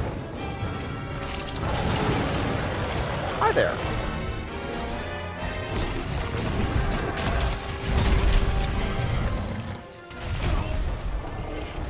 Well, that was fun. And it would be after I returned to base from this encounter that I would actually gain a warning of what that creature actually was, as the scholars would describe this thing's arrival as frightening news. They explained to me that this is a creature that has the sole purpose of destroying all life on this planet, earning it the nickname World Eater, a creature so devastating, so powerful, that it stands above even the Elder Dragons themselves. The commander then puts these three in charge of its investigation, as I am tasked with gathering whatever evidence I can find about it on top of what I'm already supposed to be doing. Now, I assume this is supposed to be some kind of optional quest or something, but I can't really tell, so we'll see if this comes back up. Never mind, it says it right there. I don't really scroll that far ahead in a video before writing whatever line of narration I come up with. Anyways, I reported my findings of the Wildspire Wastes to the chief ecologist so that we may determine the identity of which Elder Dragon inhabits the darn place. Terosa it is called, one of the more brutish of the Elder Dragons, and one that inhabits more heated environments, hence its invasion of the Wildspire Wastes. That is one Elder identified, and so I head to the ancient forest to identify another. But searching the forest would yield frustrating results, as the trail ran cold just before I would gather what I needed in order to identify this dragon, and I would spend more time than I care to admit searching for that last bit of evidence, only to inevitably give up. So I then turned my attention to the Rotten Vale, and this time the evidence collection went swimmingly. With the evidence I gathered, I would then return to the ancient forest in the hopes that leaving and coming back would regenerate some of the evidence I needed, and turns out I was right. And so I took my evidence to the ecologist to figure out just what we're up against. In the ancient forest, we identified the Elder Dragon to be Kashula Dara, the Tempest of the Wind. Has a tendency to make its territory quite large. And in the Rotten Vale was the Elder Dragon Val Hazak, a dragon that has eluded the Third Fleet for some 20 years now, as it turns out. All I have left to do now is to decide who I should go after first. But before coming to a decision, I figured I should upgrade my armor. Then I was to report the location of Teostra to the Huntsman, who was just itching for a rematch, as he has fought the dragon before and apparently lost. Then I reported the data of Kushala Dora to the field team leader, and he basically wanted this thing dead as soon as possible, whereas both Kushala and Teostra have retreated to the Elder's Recess. You know, at this point, I would just love to know what it is that is actually just in these crystals that's attracting all of these dragons and making these creatures, you know, more powerful. But I don't think I'm going to get an answer to that question, so I stocked up on supplies and headed out to fight Kashula Dora, the Dragon of Steel and the Tempest of Winds. Alrighty, now what does this beast look like?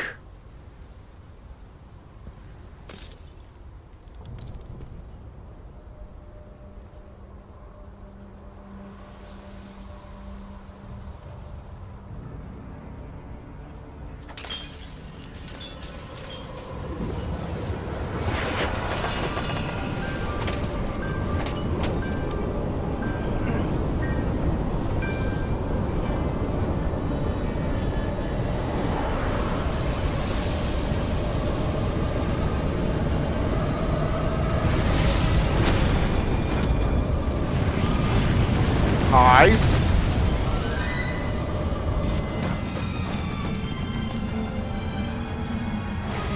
Send help. Send help. Send help. Where are these other hunters that are supposedly fighting? Okay, that looks sick. That looks awesome. So the first thing to know about Kashula is that my shield strategy that I had grown to use was no longer viable, and that I would find more survivability in returning to my habits of dodging and weaving and just avoiding the attacks rather than trying to block them, especially given that Kashula's wind attacks could not be blocked. Now, while this fight wasn't nearly as difficult as Nergigante, it still had its challenges, largely in the fact that while Dara's wind attacks were easy enough to avoid, whenever I did end up getting hit by them, I would become stun-locked, just trapped in a stagger animation while the dragon continued its assault. But whenever it wasn't using wind, I was able to put on the pain. Trouble is, wind is kind of Kashula's whole shtick. And it would be through my Roronoa Zoro-like sense of direction in my attempt to heal that would cost me my first defeat. No! Gosh dang it. The targeting screwed me over. And so I would attempt again to defeat this dragon just to find him very patiently waiting for me. Look at him. Look at him just sitting there. Do we have to kill him? I mean, the answer is yes, but yeah. Look at this distinguished gentleman. Too bad you have to die. Now, from the last attempt, I had a better grasp on this creature's moveset on how to dodge them, but ultimately it would continue to stun-lock me again, and thus securing its victory again. I would then return to the workshop to see if there were some armor upgrades that were close enough to achievement that it wouldn't really take me that much effort to get it. Just to find that I already had everything I needed to upgrade the health charm to tier 2, meaning that if I got a better helmet, I would still have the full tier 3 health buff between the charm and my gauntlets. And so I decided I would go for this helmet, as not only did it have a higher base defense, but also had the defense boost trait, meaning that it would have more defense overall in addition to my maxed out health boost. And all I need for this are some great Gyros hoods. And so, with my brand new helmet, I took yet another crack at this rusty metallic reptile. And sure enough, the added defense boost would prove to be just what I needed. I apologize for this, but you must have done.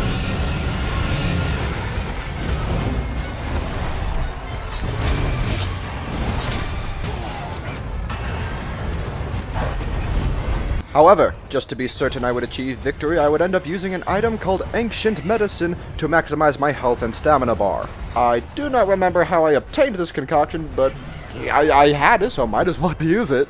And it's a darn good thing I did, because it is what allowed me to injure Dara enough to force it back to its nest. And so I would follow it to its nest for the final showdown.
Oh, we got its tail. Nice. Don't mind me, just grabbing this.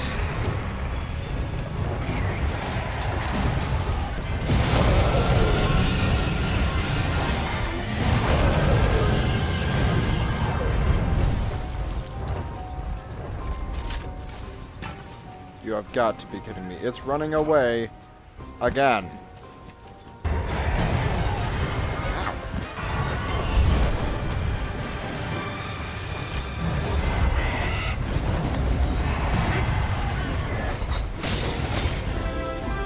Oh!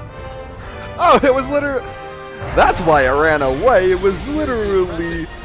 So remember earlier in the video when I used the term beaten within an inch of its life? Well, this time that was no exaggeration by any means. With Kushala down next on my hit list was Teostra, the Emperor of Flame. To find him, I had to go deep into the lava-filled caverns of the Elder's Recess.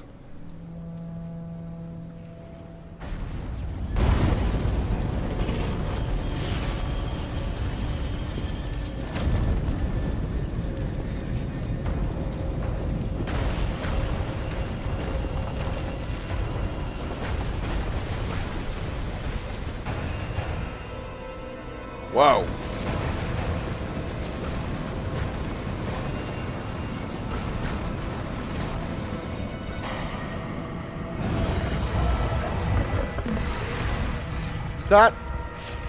Is that a chimera? No, that's not a chimera. I don't know. Whatever those lion winged.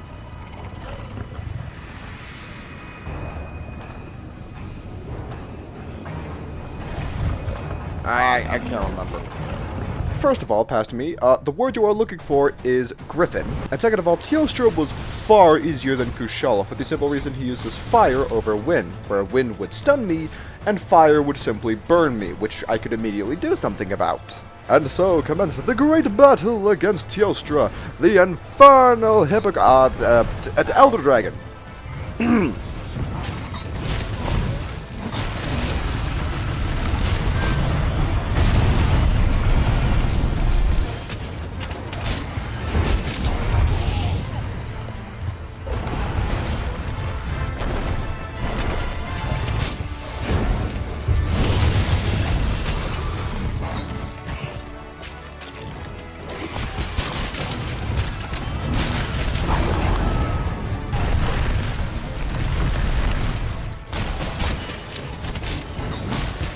That's not what I meant to do. Oh, that's not what I wanted to do.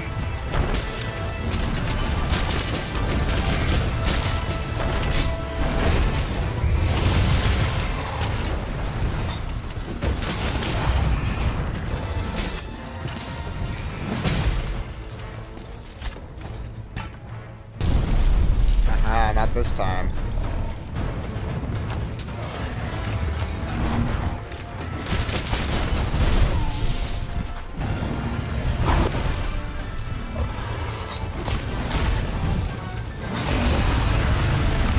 Ah, shoot, shoot, shoot.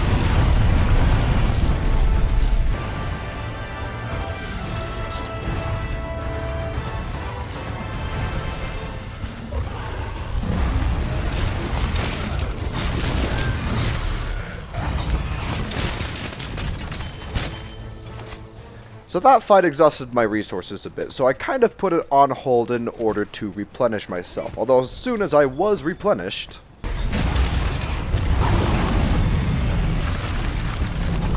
Quick nuggets! Oh! Aha! I avoided it this time.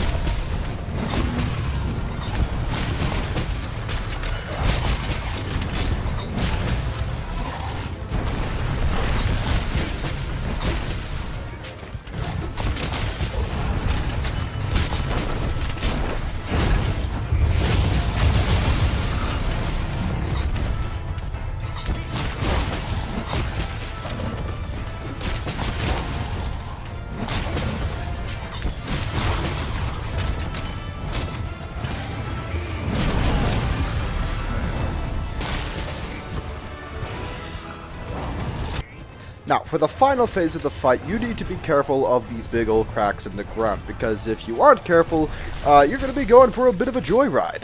Whee! That was not nearly as difficult. Upon returning to base, I'm called over by the commander who, after complaining that we still haven't figured out why the Elder Dragons are reacting the way they are after we took out the one thing that's supposed to keep them in line, and then muses over why the Elder Dragons are gathering over at Elder's Recess. And that's about all he had to say. Now what I'm concerned with is the armor that I can craft if I were to grind out Teostra, because I am in need of a defense upgrade, and Elder Dragon armor seems to be the best way to go. So I was able to craft one armor piece for me and a whole new armor set for Henry. I then stocked up on some more supplies and set out to take on the final Elder Dragon on my hit list, Valhazak. Now, unlike the other two, Valhazak can be found within the Rotten Vale. Now, on my way down to find him, I found this, like, really gorgeous area. Look at this. That is acid. Never mind. And venturing deeper, I would find the dragon of whom I sought. Upon arriving here at the depths, I just found this giant mound of corpse being feasted upon by all of these gyros. However, it does not take a genius to figure out that these gyros were in fact falling for a trap.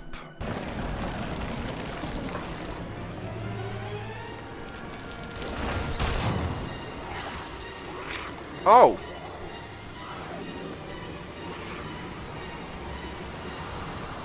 Hiding in a pile of corpses to trick these poor animals.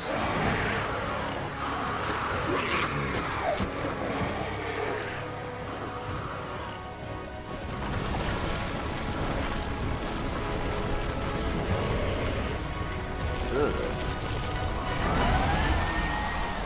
Correct. That's disgusting.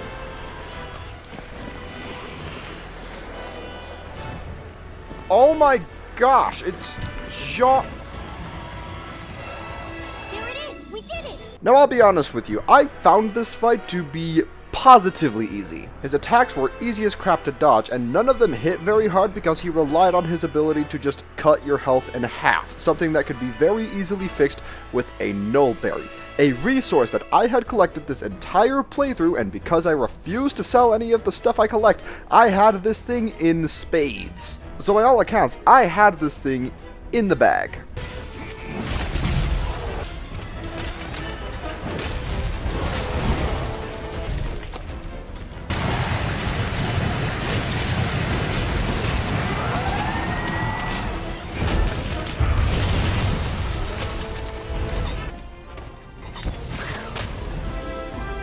Yeah!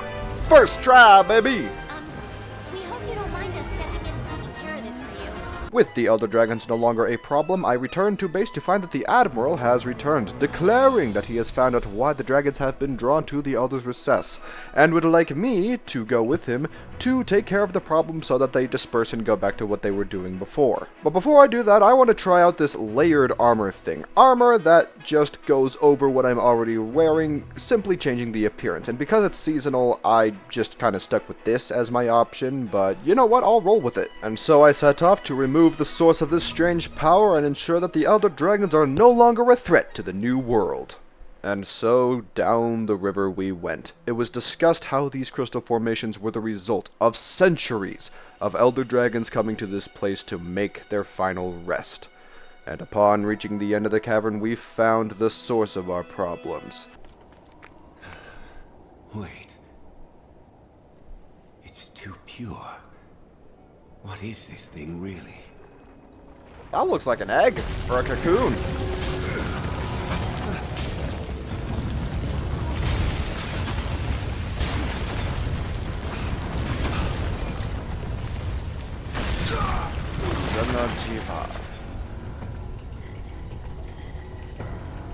No! Oh. Well, he's dead.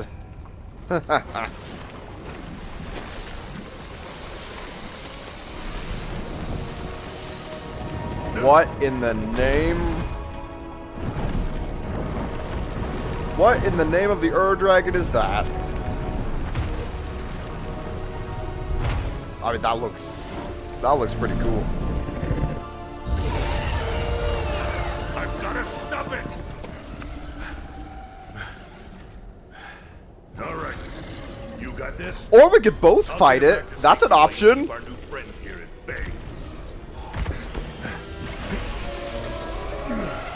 Don't let it leave the nest. And I mean Zenoyiva. I'll be back with help. Just do what you gotta do. Henry, where do you think you're going? Thank you. Oh no!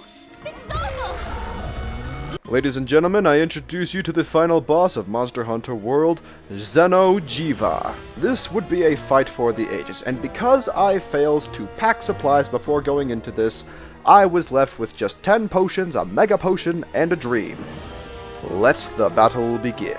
I took advantage of it being much larger than me and hung underneath it, where I wouldn't really be affected by very many of its attacks. Although occasionally it would do this big ol' shockwave thing, that was certainly annoying. However, things took a turn for the worst when I ran out of all my healing items, so now I was left with no potions and a dream. Now having to rely solely on Henry's healing abilities, and my shortened description does not do this fight justice. I had a ton of fun, it was very tough, blah blah blah blah. Let's roll the clips, shall we?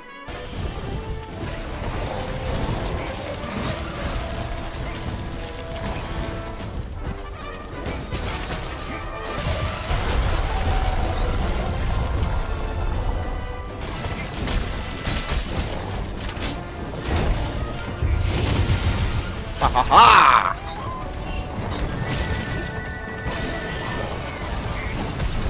Charge. Ow.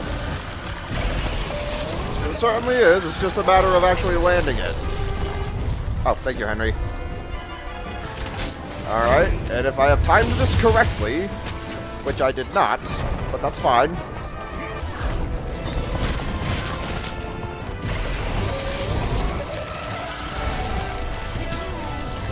That was my fault entirely.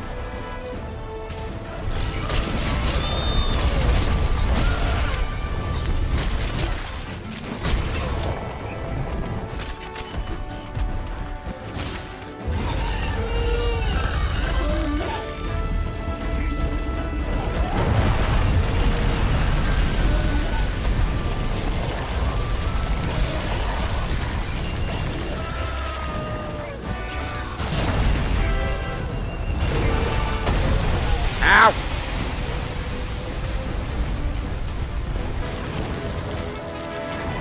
Henry! Henry! Help! Help! Help!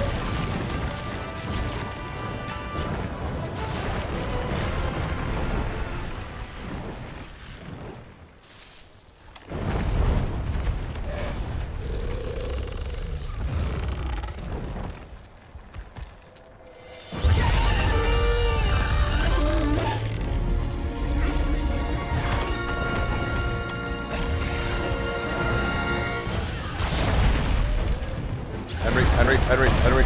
Thank you. Gosh dang. I am grossly underprepared, but I'd say I'm doing all right as is.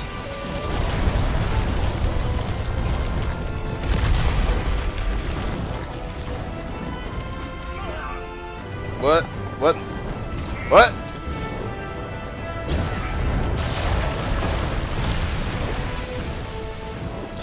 Was there something interesting under there? Whoa. What are you doing?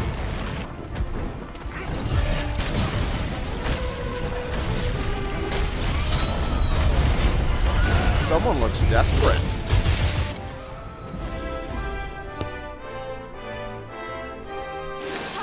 You okay? I am mighty.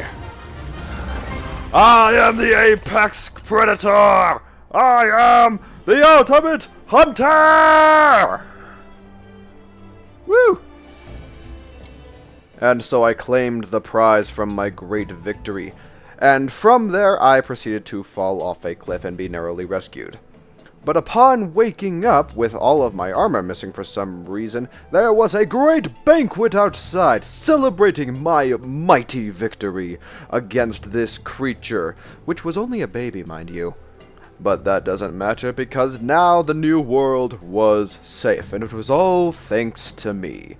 And with that, I would say that my Monster Hunter journey, at least on Monster Hunter World, is complete. So what are you still doing here? The video's over. Go on, get out of here.